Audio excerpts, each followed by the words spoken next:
Hi, sweeties. How are you doing? Welcome to Naya Sim. And thank you all so much for all the love and support. Hope you all are doing great.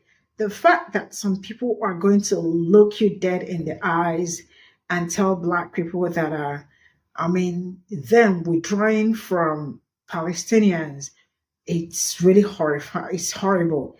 And at the same time, looking Black people dead in the eyes and telling them that their own genocide is more important than any other thing going on in the world.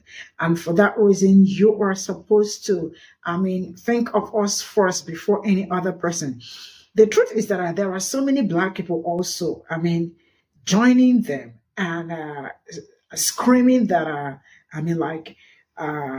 why is all this going on? Now, let me tell us this. What is going on is very bad, right? But all these are happening other places. Black people are also experiencing it. How come everybody is looking up or waiting for Black people to speak up? Black people have been at the forefront of everything going on. Immediately they withdraw to take care of home. They absolutely became the very bad people. And the fact that some people also do not understand how politics works makes I am not saying people do not have opinion. It's okay to have opinion, but please, when you are having opinion, understand the concept of politics instead of being very emotional and sentiment about it. Let's get into this. If you were planning to vote for Jill Stein because of Harris's and Biden's pro-Israel policy, you are making a terrible mistake that will doubtlessly cost even more Palestinians their lives. And I'm not trying to be a dick. It doesn't give me any pleasure to tell you that, but you need to know that. And I figure I may as well be the one to deliver the message. Let's just start with the big one. You know that your vote for Jill Stein is going to help Trump's odds of winning because we live under the Electoral College system. It's a winner-takes-all approach where you have to win the entire state to get those states' delegates, and there's no path for Jill Stein's victory that ensures she's only going to pull votes from right-wing states. Even in the most unlikely situation where she picks up even a single state, it's going to be a state that would have been going for Kamala Harris. So it sucks, but it is what it is. And we don't even have to treat this like a hypothetical. This is pretty much exactly what happened in 2016. Michigan, Pennsylvania, Wisconsin all went to Trump because the margin of votes that Jill Stein picked up, if they were given to Hillary Clinton instead, would have prevented a Trump presidency. And as much as Hillary Clinton sucks, because she is obviously one of the worst presidential candidates we've ever had, I think you also know that the installment of 3 conservative Supreme Court justices by Donald Trump would have been avoided. And as much as that presidential term from Hillary Clinton would have sucked, would not have sucked as much as Trump's did. It's pretty much objective fact if you have any kind of grip on reality at all. You also know that Republicans are worse than Democrats. You might be in denial about that because of all the horrors that we're seeing coming out of Palestine over the last year, but in your heart you know the Republicans are worse than the Democrats. They are not the same, despite what some loud voices on the left might be telling you. Immigrant hate, queer hate, trans hate, these are all bread and butter Republican talking points. Republicans and Democrats are not the same. Yes, they are both right of center, one more so than the other, but it's true, they're both right of center. They both take money from corporate interests. They both work to protect the capitalist class. They both work to protect the American empire. But if you think they are functioning and operating in the exact same way, that they are literally the same, you're delusional. And you know that they're not the same. You're not delusional. It just feels good to say that they are. Feckless liberalism is infinitely preferable to whatever theocratic ethno-state that the Republicans would have us build instead. You also know that Netanyahu, Israel broadly, AIPAC, would prefer a Trump presidency over a Harris one. Netanyahu's escalation of war into Lebanon isn't accidental. He's been screening Biden's calls. Netanyahu has visited Trump personally at Mar-a-Lago this week. Adelson's wife has poured $90 million into Trump's personal presidential campaign? Now, I'm not stupid, I'm not naive. It is abundantly clear that Harris is not anywhere near where she needs to be on the Palestinian genocide situation. But with that said, if Trump and Harris were the same, then why do all these Zionists clearly have a favorite to win the presidency? And since we're on the subject, let's not forget who moved the U.S. Embassy into Jerusalem.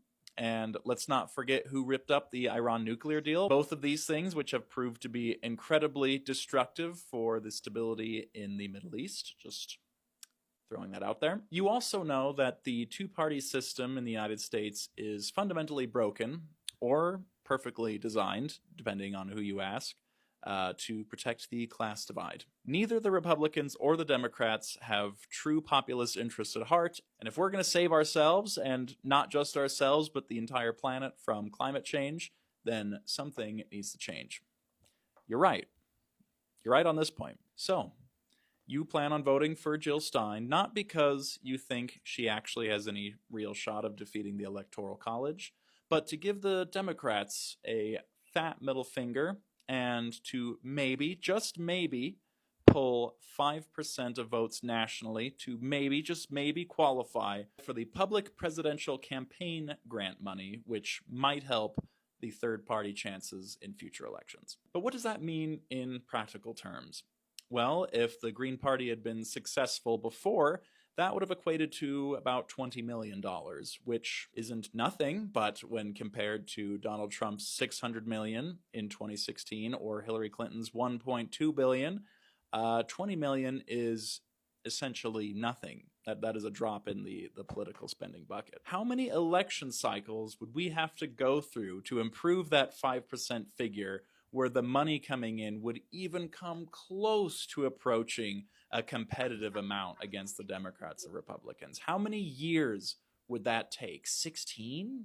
Being generous? 20? Would the U.S. even survive that many successive Republican presidencies? Because again, the Green Party is not pulling any sort of Republican voter over. They are only pulling from the Democratic-leaning voters.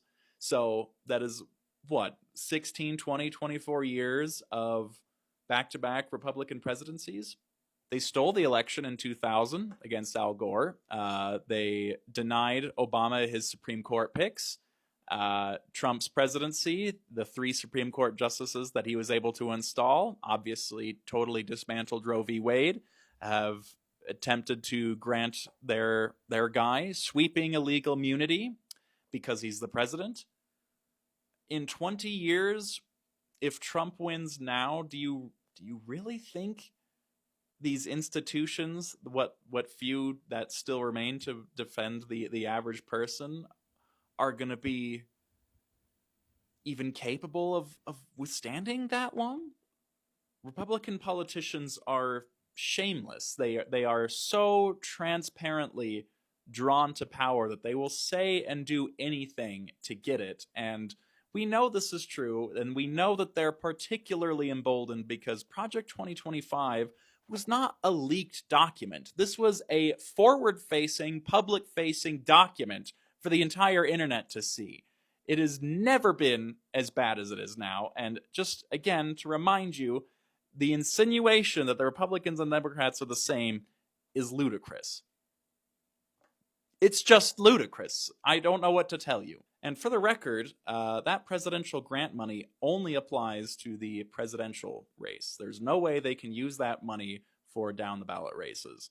And to be honest, maybe that's not really a problem for the Green Party because they only trot out Jill Stein once every 4 years. They don't really make any attempt to fill local offices with Green Party members.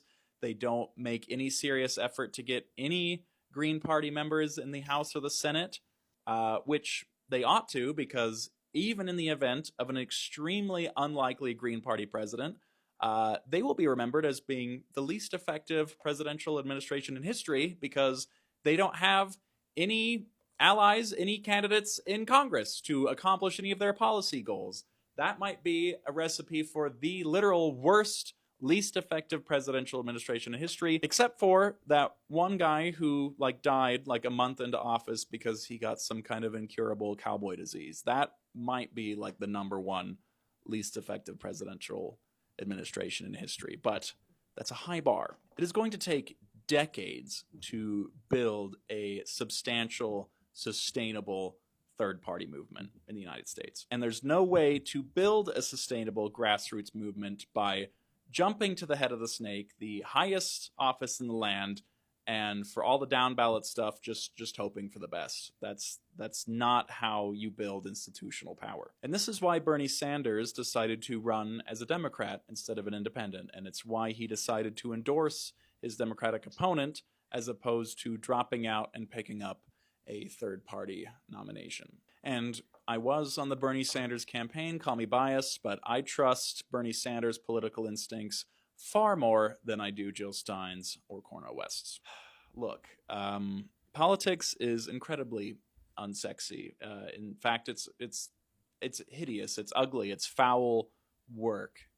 It sucks. But if I can offer you a bit of a perspective shift that can help you make these political decisions without feeling like you're humiliated or cucked by the Democratic Party, as some voices have been saying. In this election, we are not voting for the candidate that we are happy and supportive of. We are voting for the enemy that we would rather have. And between you and me, I think our odds are much better versus Harris and Walz than Trump and Vance. Yes, this is my impassioned plea. Please think about the real reason why you're voting for Jill Stein. And please take a moment and consider. Do you see what you just said there? Israel is already denying Biden any potential ceasefire. So how is it still Kamala's fault? And you said earlier people are voting with their emotions. They should be allowed to vote with their emotions. The problem is, if you cared about Palestinians, either not voting third party, or voting for Trump, it's all going to negatively affect Gaza. And no one has yet to tell me how voting with your emotions is going to help Palestinians now. Because voting with your emotions means you don't care about anybody domestically. You don't care about Black people. You don't care about Indigenous people. You don't care about any other marginalized group. You certainly don't care about queer people, trans people, women in general. But with your voting for your emotions, you're also saying you don't care about Palestine, Lebanon, Ukraine, Russia, China, and the absolute ripple effect that will happen on a global scale if Donald Trump gets his way again. And that is the ultimate problem. We all are emotional, but some of us are backing our emotions up by logic, and other people just want to perform activism on this app. But what I find hilarious is that you got into my comment section and said, Harris has to earn my vote. It's all about earning the vote. She has to earn your vote when the other guy doesn't, because you care about genocide. But you don't care about genocide because you're telling us Harris has to earn your vote when we have two distinct choices. One of them makes sense and the other one doesn't. But you'll feel better. Okay, I got it. No thoughts, just vibes, I guess. So I've been listening to some Jill Stein voters, and I am concerned. You mean the only thing someone had to do in order to get you to vote for them was to tell you that they were going to stop a genocide and tell you that they were going to do an arms embargo? A person that in this particular situation could not win, so they can say anything that they want, anything that they know you want to hear in order to gain your vote, and they will never be challenged for it because they're never going to be in a position to prove to you that they meant what they said. So they never have to actually be in office, and you see that they can't fulfill what they said that they would because Congress doesn't want it to happen. And that no, she couldn't use an executive order because Congress could knock that down too. But on the other hand, you won't vote for the person who won't say the words because that person knows who Congress is and they know what Congress wants. It's all well documented. Like, oh my gosh, I'm like so concerned. I'm so concerned. Anyway, make sure you vote down ballot. Though a lot of congressmen's seats are up, okay? Get them out, replace. I at this point, it really feels like all the people that are saying vote blue no matter who are purposefully not trying to understand the situation for what it is. Because so many creators on here, probably like tens of thousands, maybe hundreds of thousands of creators on here, are breaking it down and laying it out for you guys, making it easy to understand, like explaining in detail, analyzing the situation for what it really is, and you guys are not listening, and I think it is on purpose. The fact that I'm still seeing people say, well, one of them wants to finish the job while the other one is calling for a ceasefire. I feel like you guys are purposefully not understanding. So let me once again say it. Yes, one of them is saying finish the job. Yeah. The other one is calling for a ceasefire while they are actively trying to finish the job. They're just not saying it in those words as aggressively as Trump does. Kamala says she wants a ceasefire, and I'm going to try to break it down once again as easily as I can why that is not true. If she did want a ceasefire, if she did care about Palestinians and their lives, they would stop supporting is not real. They would stop sending them money. They would stop sending them weapons. They would stop getting on stage and saying, is not real, has my undying support. I will make sure that they always have the ability to defend themselves, which means they will make sure they always have the money and the weapons to continue bombing Palestinians. And then y'all will say, oh, well, that's Biden administration. That's not the She is part of the Biden administration. 1. 2, somebody asked her, what would you do different than Biden in regards to Palestine? She said nothing. She said there's nothing I would do different. The fact that she keeps bringing up October 7th, in my opinion, is like the clearest example of how she does not want a ceasefire and does not care about the lives of Palestinians. October 7th was a response from the resistance to 75 plus years of violent oppression and occupation. She says October 7th is the first tragedy, which is not true. She says October 7th is more tragic than the more than 100,000 Palestinian lives that have not lost. And that's another thing. She says, oh, so-called Israelis were massacred on October 7th. But when she's talking about the over 100,000 Palestinians that have been violently killed by the genocidal regime, it's, oh, the Palestinian lives that are lost. The way that she talks about it is fucking important. And I know that I have said actions speak louder than words, right? Just because she says she wants to ceasefire doesn't mean she actually does, when her actions are completely opposite of what you would do if you actually wanted a ceasefire, right? So I guess you could argue the same for anything she says. Oh, well, just because she talks about Israeli lives this way and Palestinian lives this way doesn't mean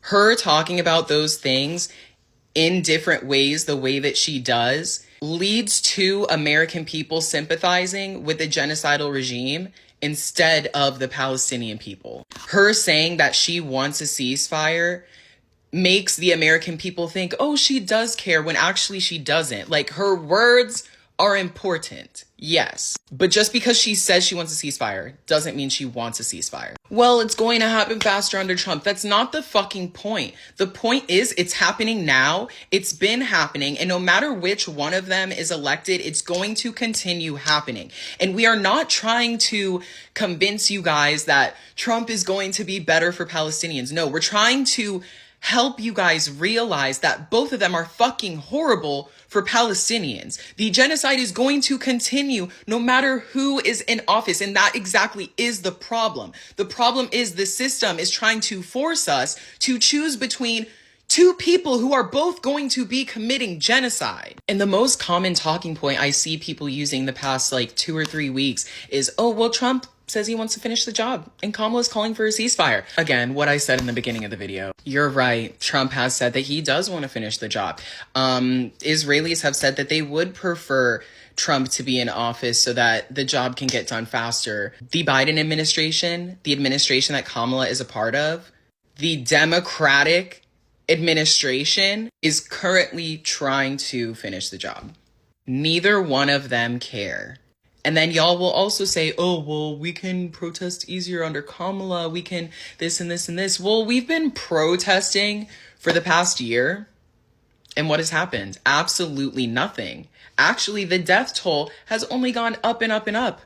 Things have actually only gotten worse with every single day that passes. Y'all will say, oh, well, we have more time and more ability to do these things under Kamala. I feel like you're not listening. I feel like you're not paying attention. And I feel like it's on purpose at this point. Because again, in the past year, what change have we been able to make that is saving Palestinian lives under the Biden administration, under the Democratic administration?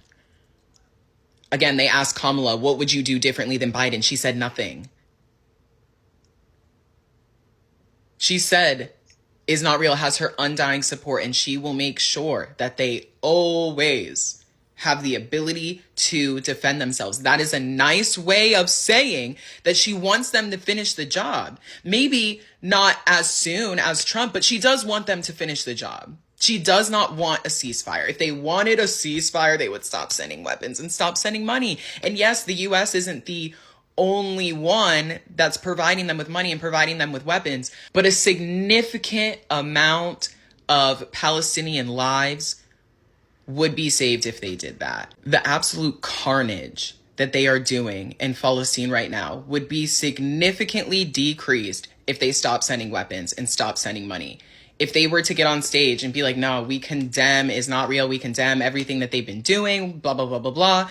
Maybe with America being the world superpower, maybe that would encourage other countries to do also. Maybe the US stopping their support would not completely, immediately end the genocide, but it would definitely do a lot more than what is going on now. What they're doing now and what they have said they will keep doing. So I feel like you guys are doing this on purpose. I feel like you're doing this on purpose. I feel like you are purposefully not trying to see the situation for what it is. Kamala saying that she wants a ceasefire and she's working around the clock for a ceasefire. That is just lip service to get people on the left to shut up. It is lip service to try to get people on the left to think, oh yeah, she does care. She does want a ceasefire. So that's why I'm going to vote for her because this is important to me. And she's saying that she'll do it. So obviously she'll do it because she's a politician, right? Because politicians always do what they say they're going to do. Her saying that October 7th was the first and more important and more devastating tragedy is, I think, what she really feels, because her actions are in line with those words. Her actions are not in line with her saying that she wants a ceasefire and she's working around the clock for a ceasefire. And y'all will say, oh, well, guys, that's not how government works. I don't care. I don't care how government works. If the way that government works is that politicians can't end a genocide that they themselves are fucking funding with our tax money, without our permission, that's not a good government. That's not a good law. It's not moral. If the law is not moral, they should not follow it. And you cannot tell me that they can so easily, again, without our permission, send our money, billions of dollars of our money, over to commit genocide. If they can do that so easily, you can't tell me that they can't just as easily not send the money. Do whatever you think is best, because that's what everybody else is going to do. But if you say that she cares and she is going to do net positives for the world, you're fucking lying. Maybe she won't be as bad, but she is still going to be bad. And that is the fucking problem. If you care about what's happening in the Middle East, you should take a look at this video of Donald Trump admitting at a rally in Western Pennsylvania that Bibi Netanyahu, the Prime Minister of Israel, called him today and told him that he will not be listening to Biden or Harris's calls for a peace deal or a ceasefire. And Bibi called me today and he said, it's incredible what's happened. I said, it's pretty incredible. But he wouldn't listen to Biden, because if he did, they wouldn't be in this position. So that is Donald Trump revealing that he is having private conversations with Bibi Netanyahu, which sounds like a violation of the Logan Act. But more importantly, if you are a voter whose number one issue and concern in this race is what's going on in the Middle East, Just know that Kamala Harris has repeatedly called for a ceasefire and a peace deal, while Donald Trump is apparently colluding with Bibi Netanyahu behind the scenes and is talking about how he won't listen to Biden or Harris's calls for a peace deal.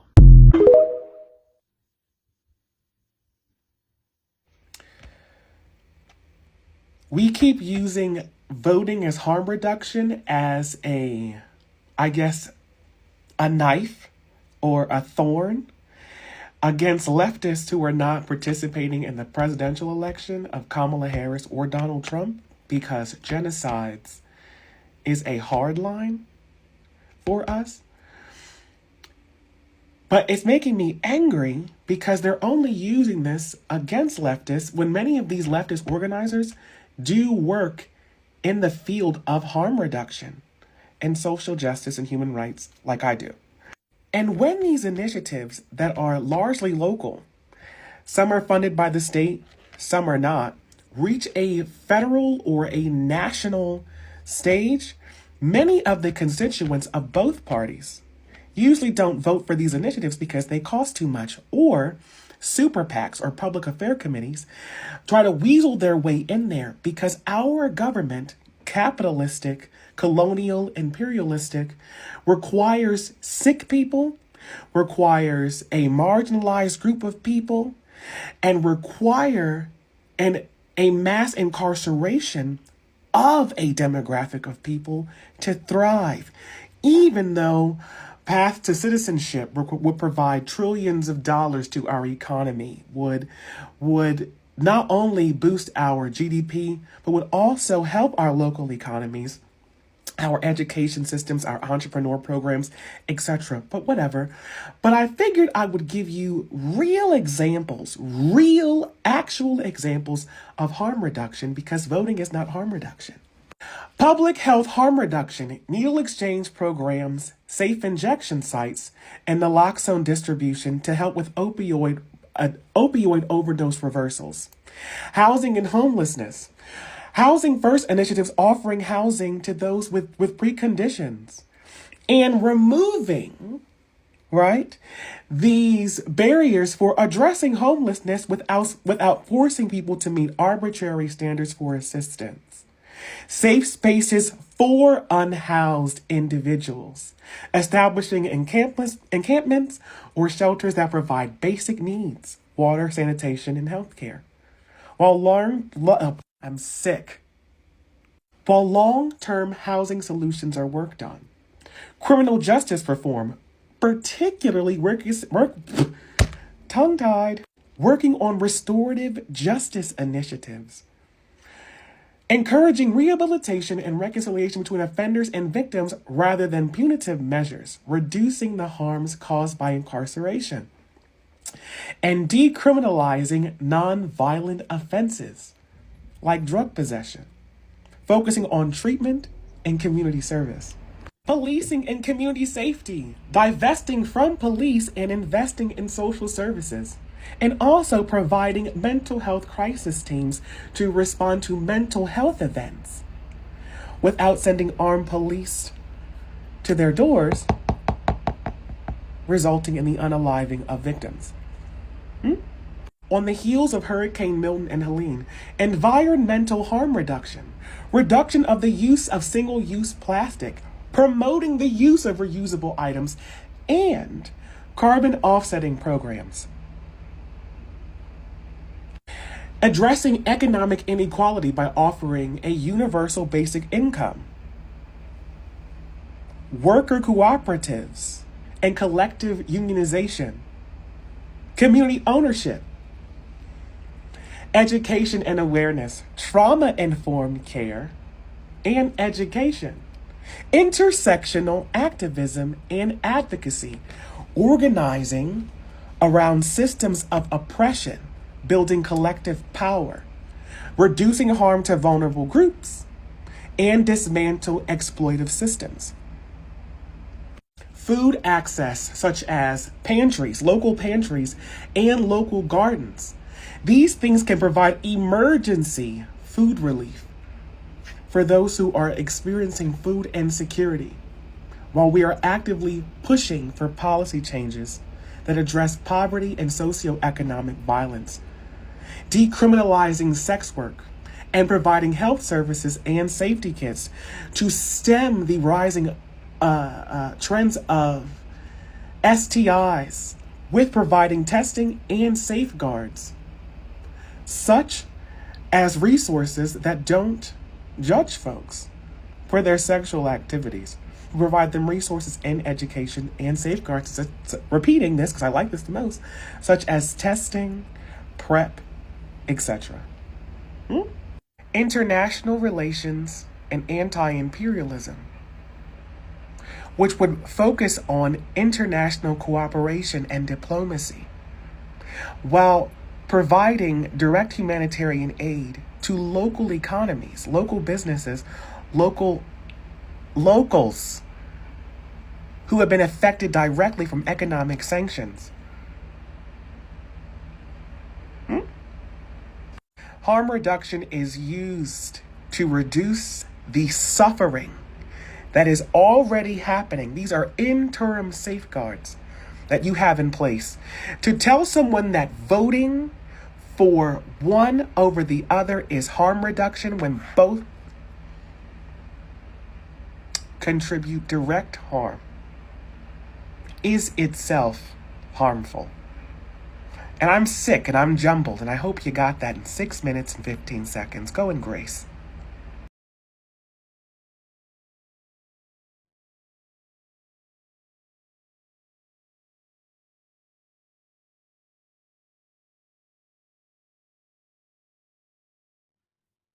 This is all I got from this video, and I just do not understand how some people think. When you go online, there is nothing you just see, especially when it comes to this forthcoming election. I have tried as much as I can to tell people to go out and vote, right? But one thing I will not do is force people. You can take a horse to the stream. You are not going to force a horse to drink water, right? Now, some people do not understand how all these arms of government work. I've been screaming it here for so long that there is a limit to what a vice president can do as long as the president is still in position, right? Some people absolutely forgot that Kamala Harris is not the president. She is the vice president. And they are not even holding their president responsible for some certain things happening. For those screaming that they are sending money to Israel, I want you all to know that your congressmen and women are the ones approving the money and sending the money to them. I hope you know this, right? Because some people are being really very emotional with this forthcoming election instead of being politically smart. And it is okay not to know everything, because I do not know everything. And the best I do is go to Black people's, Black content creators and learn from them. Majority of the people I'm following are Black content creators because some of them also are very knowledgeable. I learn from them, right? And then make my research to understand how some certain things work. Now, the truth is that no matter how emotional you get, you may end up harming yourself and other people. I have also learned and heard you people say that you do not care about how oppressed Black people are. It means that Black people all this while have been not just been fighting for themselves, they fight for every other person, white for themselves. And then they've been criticized, they've been called names or colonizers. There's nothing they have not called them. But the one thing I know for sure is that Black people are very, very politically, they got it going great for them. That is something that I love there. And they have also studied how something is going to work out. This forthcoming election is going to work out. And they are trying as much as they can to make sure that they vote a certain person just to save other people, right? But some people are finding it hard to understand that this is what they are doing. Now, let me tell us this. For those that say that they are going to vote for just time, I do not have any problem with you. But I want you to know that you are doing yourself more harm, because in the history of US, I have not even seen where a third party wins election. That also should be a reminder to you that you are harming yourself, right? And the person that you all are crucifying and calling out so bad. Now, I remember that I have brought videos of her wanting to end what is going on, the ceasefire and all that, but Israel are not having it. Why? Because Donald Trump also had a meeting with Netanyahu, right? The Prime Minister of Israel, telling him that there is no need for him to call off ceasefire, because if they do, it is going to be very bad for him and good for other people, right? Why? Because if that ends, like, what is he? I mean, he is kind of not important anymore. I have also brought that video here on this channel. I talked about it. And there was also a voice note that backed that up. Some people just do not understand. The only thing you all want to do is just come out every day to blame Black people for choosing the people or the person they have said that we want to vote for this person to save us and also save you. But you all call them selfish. The truth is that I really cannot wait for this election to come and gone, because you all have been coming with so much headache and giving a lot of troubles, right? You all think somebody will save you because they think somebody, like, if just time, like, I don't even know how they woke up to think that that woman will become the president of the United States. Are you people okay? Are you people okay? I am not even there with you, but I know already that no matter, like, it's literally impossible. So why are you people being, like, you're